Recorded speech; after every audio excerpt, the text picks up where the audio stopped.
자, 속보가 들어왔네요. 검찰이 최경환 의원 사무실 자택 압수수색했다. 이유는 나오지 않고 일단 그 속보가 떴습니다. 네, 그 최경환 의원 같은 경우에는 뭐 국정원에서 특수활동비를 1억 원 수술했다는 그런 그 내용이 보도가 들어가 있고, 지난주에 나왔었죠. 네, 지난주에 예. 그 부분이 있었고, 뭐 롯데홈쇼핑 관련 의혹도 네, 지난해 보도가 나왔었죠. 그리고 아시아 경제인가 어디 한 매체에서 최경환 의원 실명을 거명해서 네네. 그 뭉칫돈이 갔다. 그래서 그렇죠. 최경환 의원하고 뭐 소송 거는 일도 있었는데. 롯데홈쇼핑 같은 경우에는 굉장히 갑질이 만연한 홈쇼핑 업체로 알려져 있어서요. 네. 그래요? 네. 그 심지어 그냥 그 롯데 홈쇼핑의 직원이 그 납품을 해야 되는 업체들 있잖아요. 그러니까 예. 그런 업체들은 홈쇼핑에 납품을 하면은 매출에 그 급이 달라질 정도로 굉장히 홈쇼핑에 매달릴 수밖에 없는데 하여튼 뭐 그 사람들한테 홈쇼핑에 돈을 들어가는 뜯어서 순간 아주 영세하고 중소기업 이런 데들은 확 올랐거든요. 네, 근데 그렇습니다. 보통 수수료 막 30% 40% 이렇게 되잖아요. 네, 수수료 뭐 공식적인 수수료도 공식적인 수수료인데 이제 뒷돈. 문제는 뒷돈을 받는 경우들이 많아서 향응 받고. 네. 그러니까 이것이 드러난 지가 꽤 문제가 몇 차례 좀 된 걸로 예. 제가 알고 있어요. 그래서 이번 재승인에서 뭐 이 부분을 확실하게 짚고 넘어가지 않으면 뭐 문제가 된다라는 그런 지적들이 많이 나왔는데 재승인에서 통과가 됐거든요.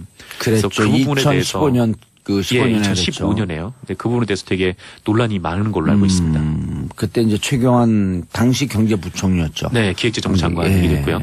기획재정부 장관이고 경제부총리였었는데 최경환 연루설도 계속 흘러나왔었고. 네. 그런데 정말 이 촛불 정부 아니에요? 그렇게 서민들 울리거나 영세 기업들 울리는 이런 갑질 좀 감옥 보냈으면 좋겠어요, 진짜.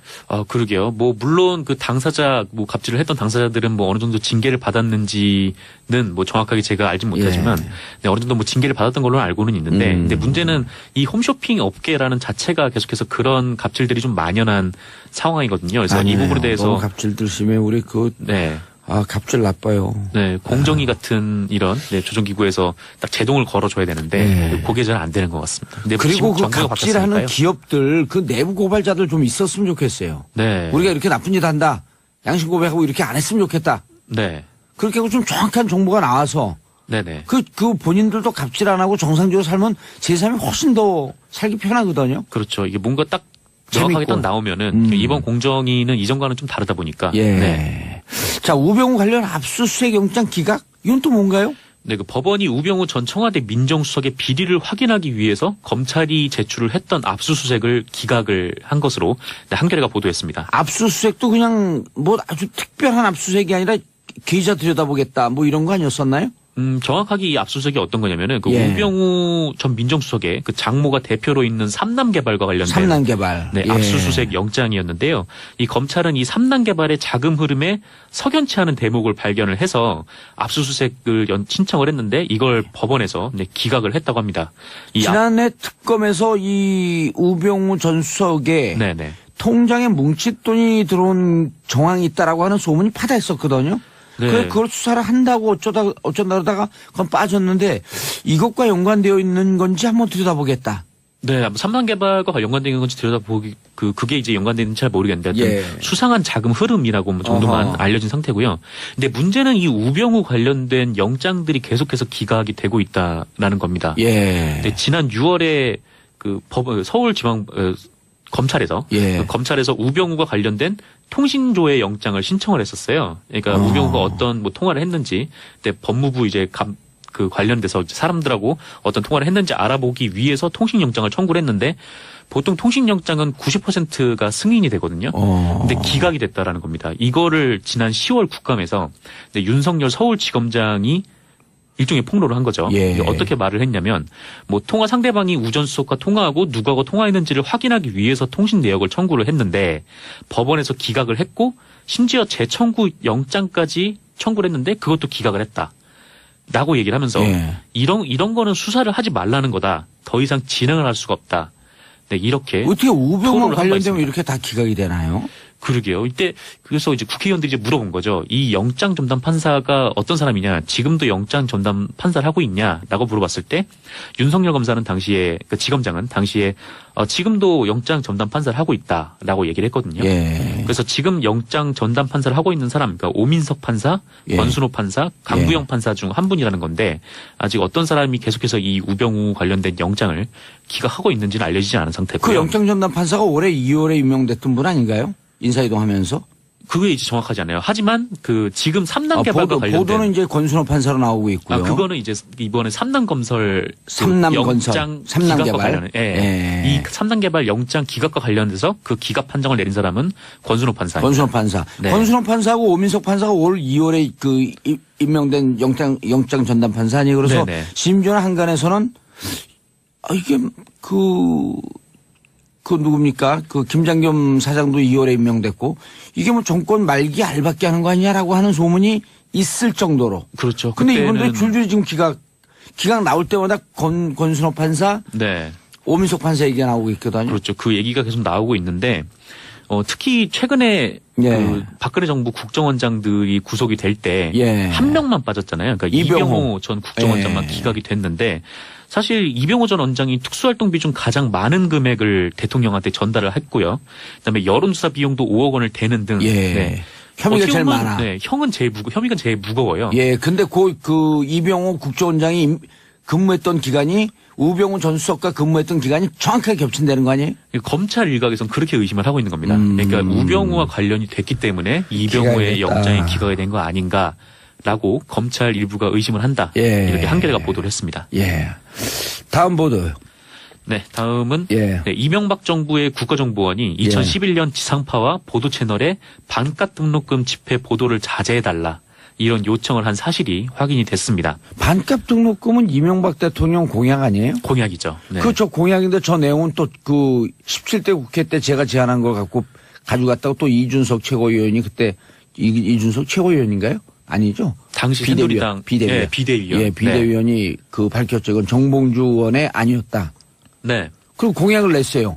근데 어쨌건 공약을 안 지켰어요. 그렇죠. 안 지켰죠. 그래서 공약을 지키라고 그때 항의했어요. 네, 대학생 분들을 그거 비롯해서 보도하지 마라. 그건 뭐예요, 그럼?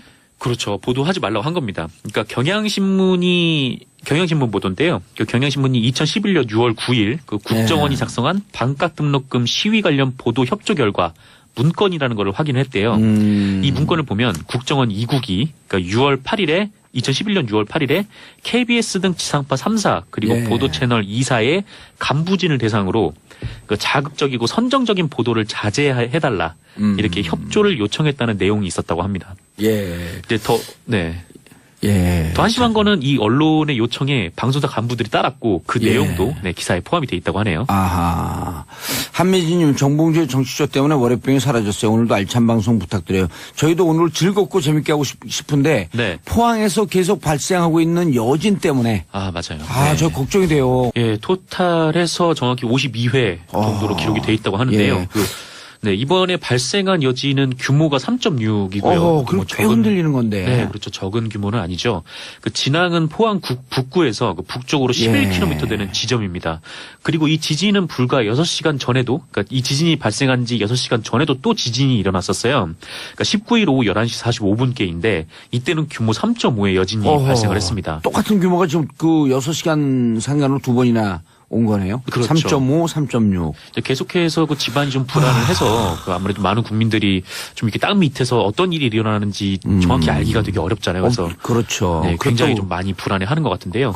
그렇다고 또 우리나라가 이 지진에 대해서 잘 준비되어 있는 나라도 아니고. 네, 아무래도 지금 뭐 내진 설계가 뭐 2000년 이후부터는 뭐 작은 뭐 빌라 정도의 건물에서도 들어가 있다고는 하는데 과연 정말 내진 설계가 잘 되어 있는가를 확인을 할 수가 없잖아요. 그러니까 감수도 잘 안 됐을 것 같고. 네, 그동안 뭐 일본에서 뭐 지진이 막 일어났을 때도 거기는 워낙 큰 지진이니까 예. 작은 지진에는 좀 버티는 거를 보긴 했는데 우리나라에서는 이렇게 큰 지진이 일어난 적이 많이 없으니까 지금 일어나는 작은 지진들에도 그 사람들 입장에서는 굉장히 불안할 수밖에 근데 없는. 우리 입장에서는 그런 3.5, 3.6이 작은 지진이라고 볼 수 없는 게 네. 포항에서 직접 당하는 당사자들은 무척 불안해하고 있거든요. 아, 그럼요. 흔들림도 그렇죠. 심하고. 네. 게다가 여진이 계속 이어지고 있어서 예. 지금 처음에 그 규모 4.0에서 5.0 미만의 여진이 한 번 그때 본지진 나고 얼마 있다가 그 지진이 났고요. 그다음에 3.0에서 4.0 미만이 이번까지 포함해서 5번. 그리고 2.0에서 3.0 미만이 총 52번. 그렇게 해서 총 58번으로 기록이 됐네요. 네. 58회. 네네, 58회입니다. 아유, 포항 계시는 주민들 그 경주 일대 무척 불안하실 텐데 이거 어떻게 빨리 대책을 세워야 될 텐데 그리고 지금 수험생들 어떻게 돼요 이렇게 되면? 네, 이번 주 목요일로 수능이 미뤄졌는데 이렇게 계속 여진이 이어질 경우에 그러니까 시험 볼 때 수도 있죠. 시험 볼 때 이것도 한 예를 들었고 안 와야 되지만 네. 혹시라도 이런 여진이 있어갖고 흔들리게 되면 수험생도 그냥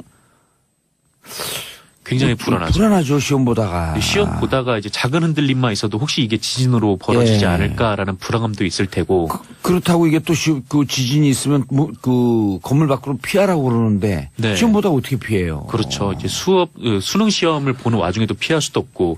게다가 지금 포항의 한 초등학교는 이게 건물이 너무 많이 흔들려서 아예 폐교를 결정할 정도까지 손상이 나왔다고 하거든요. 그 학교 건물들이 네. 20년 이상 된 건물들, 오래된 건물들이 많아요. 네, 오래된 건물이 많죠. 그나마 이제 최근에는 이렇게 법령이 조금씩 바뀌어가면서 내진 설계가 이루어진 경우가 많은데 오래된 건물에는 내진 설계가 있는지 없는지조차 잘 모르는 경우가 많아서. 그렇죠. 또 학교 건물들이 뭐 이렇게 크게 아주 다용도로 복잡하게 쓰이는 건물이 아니니까 좀 심플하게 진 건물들이 많잖아요. 그렇죠. 네, 그래서 굉장히 좀 불안한 걱정되네. 마음이 커져가는 것 같습니다. 예. 김정민님, 이분 지난번에도 계속 문자 주셨던 분이네. 네. 어젯밤 12시쯤 10초 정도 흔들림이 있었고요. 그러니까 그게 11시 45분에 있었던 3.5의 여진이었고요. 오늘 아침 6시에도 똑같이 흔들렸습니다. 3.6이었고요. 정말 하루하루가 너무 불안합니다. 어제 대구 친정에 있었는데 잠시나마 마음이 편안하더라고요. 심장이 쿵쿵. 포항 흥해업 거주하는 애청자님 지난번에도 문자 계속 주셨어요. 한 두세 차례. 네. 문자 감사하고요. 불안해하시는 분들 정말 우리가 어떻게 대책을 빨리 정부에서 근데 정부에서도 근데 지금 체육관에 그 대피하고 있는 분들 그렇게 계속 신문 사진은 나오는데 네. 뭘 뚜렷한 이런 대책이 지금 현재는 안 나오고 있는 거 아닌가요? 그래서 당장 이제 할 수 있는 것, 그러니까 뭐 토지공사, 네, 한국토지공사에서 그 가지고 있는 임대주택을 지원을 한다고 하는데 지금 당장 거주가 지금 불분명한 거치가 좀 어려운 분들이 한 500가구 정도로 추산이 되고 있거든요. 그런데 이 LH의 임대주택을 지원한다고 해도 그게 한 160가구 정도여서 그 340가구가 없잖아요. 그렇죠. 한 30% 정도밖에 지원이 안 되고 있는 상황이죠. 그러니까 지금 당장 정부는 할 수 있는 대책을 내놓긴 한 건데 아직은 좀 나머지 70%는 대책이 없고요. 지금 대책을 세우기가 좀 어려운 상황이고 그래서 일단 뭐 체육관에는 그 예전에 뭐 세월호 참사 일어났을 때 체육관에 많은 사람들이 그 피해자, 그렇죠. 실종자 부모들이 모여서 굉장히 좀 어려운 상황이었는데 이번에는 텐트나 가림막으로 이렇게 뭐 개인 공간을 마련을 하긴 했더라고요. 근데 아직은 이제 단기적인 처방이다 보니까 중장기적인 그 대책이 좀 나와야 될 것 같습니다. 알겠습니다. 시청자 여러분, 샵 1031 짧은 문자 오시면 긴 문자 100원 문자 보내주시고요. 자, 포항에 계신 분들, 그다음에 경주에 계신 분들, 그 일대에 계신 분들 많이 불안하지만요. 용기 내시고요. 그리고 나머지 대한민국 국민 모두가 다 여러분들의 안전과 건강 다 함께 걱정하고 있다는 생각하면서 힘내시기 바라겠습니다. 그리고 정부는 조속하고 지자체도요. 빨리 좀 대책을 세워서 불안하지 않도록 잘 안 됐을 것 같고. 네, 그동안 뭐 일본에서 뭐 지진이 막 일어났을 때도 거기는 워낙 큰 지진이니까 작은 지진에는 좀 버티는 거를 보긴 했는데 우리나라에서는 이렇게 큰 지진이 일어난 적이 많이 없으니까 지금 일어나는 작은 지진들에도 그 사람들 입장에서는 굉장히 불안할 수밖에 없는. 근데 우리 입장에서는 3.5, 3.6이 작은 지진이라고 볼 수 없는 게 포항에서 직접 당하는 당사자들은 무척 불안해하고 있거든요. 아, 그럼요. 흔들림도 그렇죠. 심하고. 네. 게다가 여진이 계속 이어지고 있어서 지금 처음에 그 규모 4.0에서 5.0 미만의 여진이 한 번 그때 본지진 나고 얼마 있다가 그 지진이 났고요.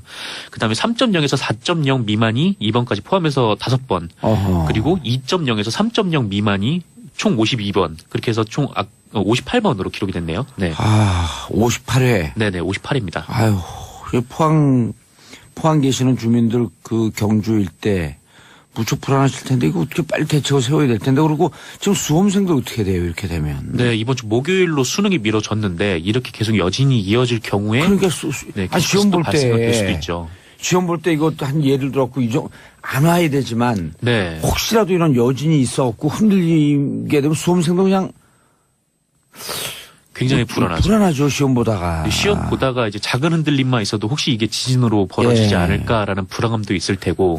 그렇다고 이게 또 그 지진이 있으면 그 건물 밖으로 피하라고 그러는데 네. 시험 보다가 어떻게 피해요? 그렇죠. 이제 수능 시험을 보는 와중에도 피할 수도 없고. 게다가 지금 포항의 한 초등학교는 이게 건물이 너무 많이 흔들려서 아예 폐교를 결정할 정도까지 손상이 나왔다고 하거든요. 그 학교 건물들이 네. 20년 이상 된 건물들, 오래된 건물들이 많아요. 네, 오래된 건물이 많죠. 그나마 이제 최근에는 이렇게 법령이 조금씩 바뀌어가면서 네. 내진 설계가 이루어진 경우가 많은데 오래된 건물에는 내진 설계가 있는지 없는지조차 잘 모르는 경우가 많아서. 그렇죠. 또 학교 건물들이 뭐 네. 이렇게 크게 아주 다용도로 복잡하게 쓰이는 건물이 아니니까 좀 심플하게 진 건물들이 많잖아요. 그렇죠.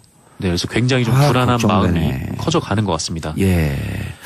김정민님, 이분 지난번에도 계속 문자 주셨던 분이네. 네. 어젯밤 네, 이렇게. 어떻게 우병우 토론을 한바 관련되면 있습니다. 이렇게 다 기각이 되나요? 그러게요. 이때 그래서 이제 국회의원들이 이제 물어본 거죠. 이 영장 전담 판사가 어떤 사람이냐, 지금도 영장 전담 판사를 하고 있냐라고 물어봤을 때 윤석열 검사는 당시에 그 지검장은 당시에 지금도 영장 전담 판사를 하고 있다라고 얘기를 했거든요. 예. 그래서 지금 영장 전담 판사를 하고 있는 사람, 그러니까 오민석 판사, 예. 권순호 판사, 강부영 예. 판사 중 한 분이라는 건데 아직 어떤 사람이 계속해서 이 우병우 관련된 영장을 기각하고 있는지는 알려지지 않은 상태고요. 그 영장 전담 판사가 올해 2월에 임명됐던 분 아닌가요? 인사이동하면서? 그게 이제 정확하지 않아요. 하지만 그 지금 3단 개발과 관련된 보도는 이제 권순호 판사로 나오고 있고요. 그거는 이제 이번에 3단 건설 삼남 건설, 영장 삼남 기각과 개발. 관련 예. 이 3단 개발 영장 기각과 관련돼서 그 기각 판정을 내린 사람은 권순호 판사. 권순호 판사. 네. 권순호 판사하고 오민석 판사가 올 2월에 그 임명된 영장 전담 판사 아니에요. 그래서 네네. 심지어는 한간에서는 이게 그 누굽니까? 그 김장겸 사장도 2월에 임명됐고 이게 뭐 정권 말기 알박기 하는 거 아니냐라고 하는 소문이 있을 정도로. 그렇죠. 근데 그때는 이분들이 줄줄이 지금 기각 나올 때마다 권순호 판사, 네. 오민석 판사 얘기가 나오고 있거든요. 그렇죠. 그 얘기가 계속 나오고 있는데 특히 최근에 예. 그 박근혜 정부 국정원장들이 구속이 될 때 한 예. 명만 빠졌잖아요. 그러니까 이병호 전 국정원장만 예. 기각이 됐는데 사실 이병호 전 원장이 특수활동비 중 가장 많은 금액을 대통령한테 전달을 했고요. 그다음에 여론조사 비용도 5억 원을 대는 등. 예. 네. 혐의가 어떻게 제일 보면, 많아. 네, 혐의가 제일 무거워요. 예, 근데 그 이병호 국정원장이 근무했던 기간이 우병우 전 수석과 근무했던 기간이 정확하게 겹친다는 거 아니에요? 검찰 일각에서는 그렇게 의심을 하고 있는 겁니다. 그러니까 우병우와 관련이 됐기 때문에 이병우의 기각이 됐다. 영장이 기각이 된 거 아닌가라고 검찰 일부가 의심을 한다. 예. 이렇게 한겨레가 보도를 했습니다. 예. 다음 보도요. 네, 다음은 예. 네, 이명박 정부의 국가정보원이 2011년 지상파와 보도 채널에 반값 등록금 집회 보도를 자제해달라. 이런 요청을 한 사실이 확인이 됐습니다. 반값 등록금은 이명박 대통령 공약 아니에요? 공약이죠. 네. 그렇죠. 공약인데 저 내용은 또 그 17대 국회 때 제가 제안한 걸 갖고 가져갔다고 또 이준석 최고위원이 그때 이준석 최고위원인가요? 아니죠. 당시 새누리당 비대위원. 예, 비대위원. 예, 비대위원이 그 밝혔죠. 이건 정봉주 의원의 아니었다. 네. 그리고 공약을 냈어요. 근데 어쨌건 공약을 안 지켰어요. 그렇죠. 안 지켰죠. 그래서 공약을 지키라고 그때 항의했어요. 네, 대학생 분들을 그거 비롯해서 보도하지 마라. 그건 뭐예요, 그럼? 그렇죠. 보도하지 말라고 한 겁니다. 그러니까 경향신문 보도인데요. 그 경향신문이 2011년 6월 9일 그 국정원이 네. 작성한 반값 등록금 시위 관련 보도 협조 결과 문건이라는 걸 확인했대요. 이 문건을 보면 국정원 2국이 그러니까 2011년 6월 8일에 KBS 등 지상파 3사 그리고 예. 보도 채널 2사의 간부진을 대상으로 그 자극적이고 선정적인 보도를 자제해달라 이렇게 협조를 요청했다는 내용이 있었다고 합니다. 예. 이제 예. 더 한심한 거는 이 언론의 요청에 방송사 간부들이 따랐고 그 예. 내용도 네, 기사에 포함이 돼 있다고 하네요. 아하. 한미진님, 정봉주의 정치쇼 때문에 월요병이 사라졌어요. 오늘도 알찬 방송 부탁드려요. 저희도 오늘 즐겁고 재밌게 하고 싶은데 네. 포항에서 계속 발생하고 있는 여진 때문에 아, 맞아요. 저 걱정이 돼요. 예, 토탈에서 정확히 52회 정도로 기록이 돼 있다고 하는데요. 예. 네, 이번에 발생한 여진은 규모가 3.6이고요. 그럼 꽤 흔들리는 건데. 네, 그렇죠. 적은 규모는 아니죠. 그 진앙은 포항 북구에서 그 북쪽으로 11km 되는 지점입니다. 그리고 이 지진은 불과 6시간 전에도, 그러니까 이 지진이 발생한 지 6시간 전에도 또 지진이 일어났었어요. 그러니까 19일 오후 11시 45분께인데 이때는 규모 3.5의 여진이 발생을 했습니다. 똑같은 규모가 지금 그 6시간 상간으로 두 번이나 온 거네요. 그렇죠. 3.5, 3.6. 계속해서 그 집안이 좀 불안을 해서 그 아무래도 많은 국민들이 좀 이렇게 땅 밑에서 어떤 일이 일어나는지 정확히 알기가 되게 어렵잖아요. 그래서 그렇죠. 네, 굉장히 좀 많이 불안해하는 것 같은데요. 그렇다고 또 우리나라가 이 지진에 대해서 잘 준비되어 있는 나라도 아니고. 네, 아무래도 지금 뭐 내진 설계가 뭐 2000년 이후부터는 뭐 작은 뭐 빌라 정도의 건물에서도 들어가 있다고는 하는데 과연 정말 내진 설계가 잘 되어 있는가를 확인을 할 수가 없잖아요. 그러니까 감수도 자, 속보가 들어왔네요. 검찰이 최경환 의원 사무실 자택 압수수색했다. 이유는 나오지 않고 일단 그 속보가 떴습니다. 네, 그 최경환 의원 같은 경우에는 뭐 국정원에서 특수활동비를 1억 원 수술했다는 그런 그 내용이 보도가 들어가 지난주에 있고, 나왔었죠. 네, 지난주에 그 부분이 있었고, 뭐 롯데홈쇼핑 관련 의혹도 네. 지난해 보도가 나왔었죠. 그리고 아시아 경제인가 어디 한 매체에서 최경환 의원 실명을 거명해서 네네. 그 뭉칫돈이 갔다. 그래서 그렇죠. 최경환 의원하고 뭐 소송 거는 일도 있었는데. 롯데홈쇼핑 같은 경우에는 굉장히 갑질이 만연한 홈쇼핑 업체로 알려져 있어서요. 네. 그래요? 네. 그 심지어 그냥 그 롯데 홈쇼핑의 직원이 그 납품을 해야 되는 업체들 있잖아요. 그러니까 그런 업체들은 홈쇼핑에 납품을 하면은 매출에 그 급이 달라질 정도로 굉장히 홈쇼핑에 매달릴 수밖에 없는데 하여튼 뭐 그 사람들한테 홈쇼핑에 뭐 돈을 들어가는 뜯어서 순간 아주 영세하고 중소기업 이런 데들은 확 올랐거든요. 네, 그렇습니다. 근데 보통 수수료 막 30% 40% 이렇게 되잖아요. 네, 수수료 뭐 공식적인 수수료도 공식적인 수수료인데 이제 뒷돈. 문제는 뒷돈을 받는 경우들이 많아서 향응 받고. 네, 그러니까 이것이 드러난 지가 꽤 문제가 몇 차례 좀 된 걸로 제가 알고 있어요. 그래서 이번 재승인에서 뭐 이 부분을 확실하게 짚고 넘어가지 않으면은 뭐 문제가 된다라는 그런 지적들이 많이 나왔는데 재승인에서 통과가 됐거든요. 그래서 그 부분에 대해서 2015년 그 15년에 2015년에요. 근데 그 부분에 대해서 되게 논란이 많은 걸로 알고 있습니다. 그때 이제 최경환 당시 경제부총리였죠. 네, 기획재정부 장관이 됐고요. 기획재정부 장관이고 경제부총리였었는데 최경환 연루설도 계속 흘러나왔었고. 네. 그런데 정말 이 촛불 정부 아니에요? 그렇게 서민들 울리거나 영세 기업들 울리는 이런 갑질 좀 감옥 보냈으면 좋겠어요, 진짜. 그러게요. 뭐, 물론 그 당사자, 뭐, 갑질을 했던 당사자들은 뭐 어느 정도 징계를 받았는지는 뭐 정확하게 제가 알진 못하지만, 네, 어느 정도 뭐 징계를 받았던 걸로 알고는 있는데, 근데 문제는 이 홈쇼핑 업계라는 자체가 계속해서 그런 갑질들이 좀 만연한 상황이거든요. 그래서 이 부분에 대해서. 너무 갑질들 심해. 우리 네. 갑질 나빠요. 네, 공정위 같은 이런 조정기구에서 딱 제동을 걸어줘야 되는데 그게 잘 안 되는 것 같습니다. 근데 그리고 그 갑질하는 기업들 그 내부 고발자들 좀 있었으면 좋겠어요. 네, 우리가 이렇게 나쁜 짓 한다. 양심 고백하고 이렇게 안 했으면 좋겠다. 네, 그렇게 하고 좀 정확한 정보가 나와서 네네. 그 본인들도 갑질 안 하고 정상적으로 살면 제3이 훨씬 더 살기 편하거든요. 그렇죠. 이게 뭔가 딱 정확하게 딱 나오면은 이번 공정위는 이전과는 좀 다르다 보니까. 네. 자, 우병우 관련 압수수색 영장 기각? 이건 또 뭔가요? 네, 그 법원이 우병우 전 청와대 민정수석의 비리를 확인하기 위해서 검찰이 제출을 했던 압수수색을 기각을 한 것으로 한겨레가 보도했습니다. 압수수색도 그냥 뭐 아주 특별한 압수수색이 아니라 계좌 들여다보겠다 뭐 이런 거 아니었었나요?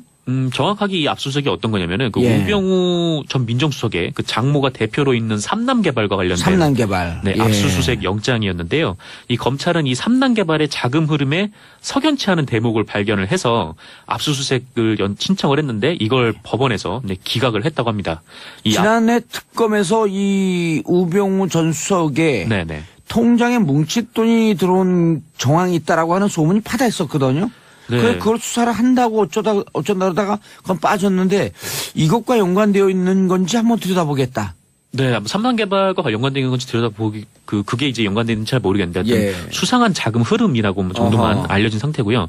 근데 문제는 이 우병우 관련된 영장들이 계속해서 기각이 되고 있다라는 겁니다. 근데 지난 6월에 그 서울지방 검찰에서 검찰에서 우병우가 관련된 통신조회 영장을 신청을 했었어요. 그러니까 우병우가 어떤 뭐 통화를 했는지, 근데 법무부 이제 그 관련돼서 사람들하고 어떤 통화를 했는지 알아보기 위해서 통신영장을 청구를 했는데 보통 통신영장은 90%가 승인이 되거든요. 근데 기각이 됐다라는 겁니다. 이거를 지난 10월 국감에서 윤석열 서울지검장이 일종의 폭로를 한 거죠. 예. 어떻게 말을 했냐면 뭐 통화 상대방이 우전수석과 통화하고 누구하고 통화했는지를 확인하기 위해서 통신 내역을 청구를 했는데 법원에서 기각을 했고 심지어 재청구 영장까지 청구를 했는데 그것도 기각을 했다.